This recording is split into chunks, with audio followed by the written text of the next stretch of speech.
As floodwaters start to recede in some areas, it's the first chance to wade home and salvage whatever personal belongings are left. But as the waters fall, the scale of need rises. For millions, home is now the side of the road or a hastily thrown together camp. More than 1,150 people are dead, 33 million are affected. The head of the UN is urging the world to come to Pakistan's aid in an urgent cash appeal. He warns today it is Pakistan, tomorrow it could be your country. South Asia is one of the world's global climate crisis hotspots. People living in these hotspots are 15 times more likely to die from climate impacts. As we continue to see more and more extreme weather events around the world, it is outrageous that climate action is being put on the back burner as global emissions of greenhouse gases are still rising, putting all of us, everywhere, in growing danger. Today, the Prime Minister said these were the worst floods in the country's history. In these satellite images, you can really see the devastation as rivers burst and rains washed away everything from crops to bridges. Every province of the country has been affected.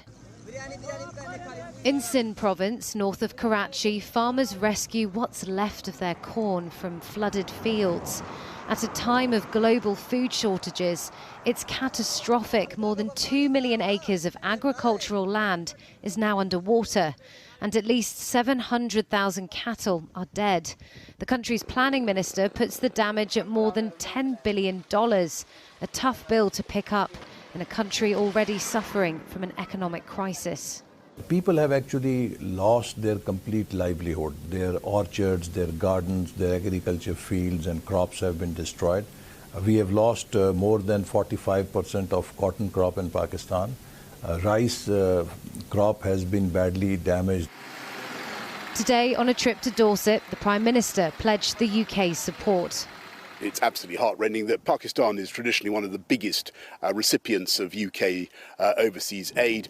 We will, of course, make sure that we send a fitting package commensurate with the vital relationship that there is between the UK and Pakistan. The question now is, will help come fast enough and reach everyone in need? Large parts of the country are hard to reach. The main highway between Baluchistan and Sindh province is now an obstacle course to be attempted on foot. Trucks and oil tankers go nowhere. The country's army chief warns it'll be a long road to recovery. Well, earlier I spoke to Darwa Butt, an environmentalist and the co-founder of Climate Action Pakistan. I began by asking if it makes him angry that richer, more developed countries are not following through on promises made just last